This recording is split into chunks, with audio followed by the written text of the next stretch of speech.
Hi there, welcome back. Once again, we are dealing with survival analysis.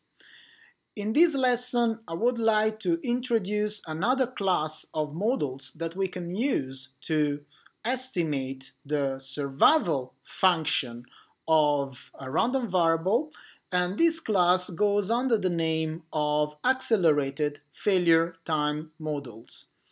In the second part of this online lesson, we will then consider a sort of procedure to correctly build a survival model from the very beginning to the end. That is to say, when we want to test its goodness of fit. Naturally, in this class, I will be quite general. More details are on the course platform as usual.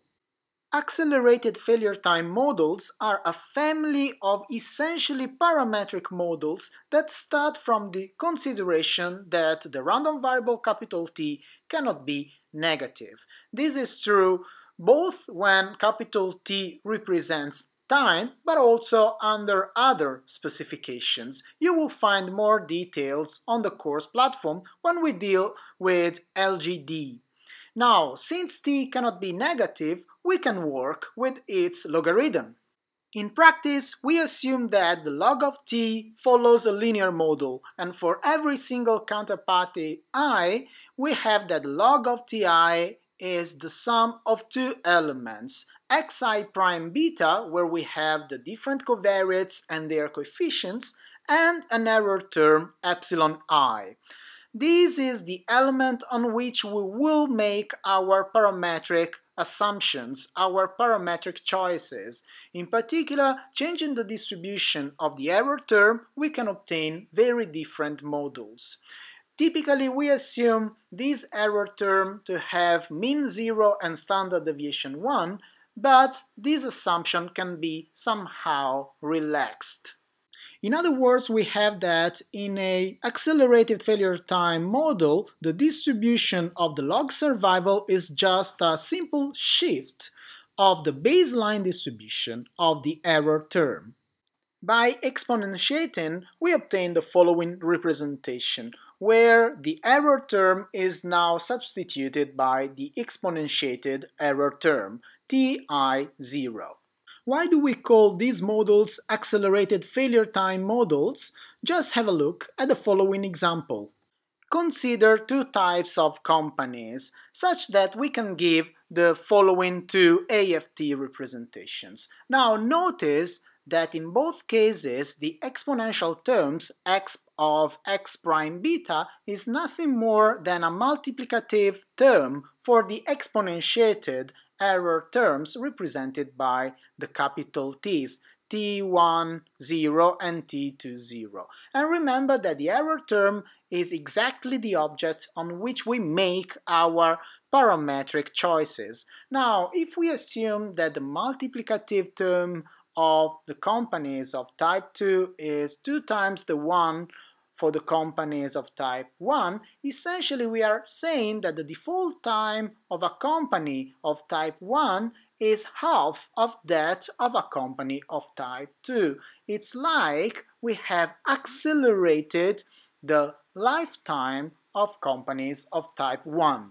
AFT models are typically easier to estimate than proportional hazard models, but they are also less flexible. The estimation of accelerated failure time models is performed using generalized linear models. Naturally, the actual model we are estimating depends on our parametric assumptions on the error terms. For example, if we assume normally distributed error terms, what we are dealing with is nothing more than a log-normal regression. Why log-normal? Because the normally distributed error terms are affecting the log of t. Now, in the case of no censoring, AFT are easily estimated, and it's really the use of generalized linear models. Most problems arise when we are considering censored observations. In that case, depending on the parametric assumptions, it can be difficult to obtain the parameters of the model. In the case of normally distributed errors, this is not a big deal because we can rely on the so-called Tobit regression, which is quite common in economics. A quite general and interesting model is the one we obtain by assuming that the error terms follow a so-called extreme value distribution. You can see the CDF on your screen. Please notice that in this case mu and sigma are not the mu and sigma of a normal distribution. We are not speaking about the mean and the standard deviation, but mu is known as location parameter and sigma is the so-called scale parameter. For what concerns psi, psi is the shape parameter, that is to say the parameter governing the tail of the extreme value distribution and also governing the possibility, the probability of extreme events.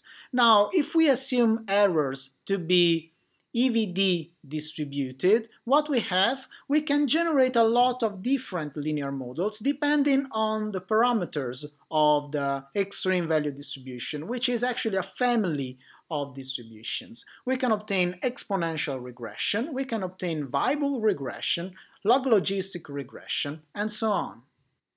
Now, assume that we have in mind a model that we want to estimate on actual data. This model can be whatever type of model, can be a proportional hazard model, can be an AFT, other types of models, is not important. The procedure we are going to see, it's always the same. In the last minutes of this class, I want to share with you some steps that we should follow in order to obtain a satisfactory model, a model that can be reliable and that we can trust when making our evaluations and predictions. A first simple but fundamental and very often underestimated step is to verify if the basic assumptions of our model are satisfied. This can be done using graphical and heuristical tools. Now, assume for example that we think that our data somehow follow a proportional hazard model with Weibull intensity. Why don't we use a Weibull plot just to check if the basic assumptions are satisfied or not? Remember that estimating a given model on the wrong data is totally useless, if not dangerous. We can then estimate our model. We will obtain a series of estimates with their standard errors, their p-values, their critical values. What we have to do is to remove the not significant quantities. It is very important to remove the not significant covariates, that is to say those whose parameters are not significant, one by one and not all together. This is due to the fact that sometimes two covariates may share the same information, so removing one of them can make the other one significant. At a certain point we will remain with all covariates that are significant. Should we stop here? In reality, no. It would be nice to see if we can still remove some of the covariates, some of the surviving covariates, or if we can aggregate them in some way. Why? Because we are looking for a model which is good in terms of fitting, but that is also parsimonious, that is to say without too many covariates, without too many parameters. We want something which is strong and simple. Using model selection, that is to say relying on quantities like the Akaike information criterion, the BIC and the likelihood ratio, we can decide if one of the significant covariates can be safely removed or not from the model. Typically, we compare the model with the covariate and the model without the covariate, and looking, for example, at the Akaike criterion, we see which of the two has the best value for the criterion, and we choose that one. After removing all the covariates we can remove, we can come back and try to add new covariates. Typically, we can look for interactions by adding the product of two or more covariates. In order to select the best model, again, we use selection procedures based on the Akaike criterion and so on. At a certain point, we hope we will obtain the best parsimonious model. What we have to do is to test its goodness of fit by comparing the estimated survival function we obtain from the model with the empirical one. And typically we can approximate the empirical one using the Kaplan-Meier estimator. Now, we can do this comparison visually or, to be more rigorous, using goodness of fit procedures like, for example, the Kolmogorov-Smirnov test. As I told you before, on the course platform you will find extra materials on the things we have been discussing together in this video lesson. For the moment I stop here. Thank you for your attention. Goodbye.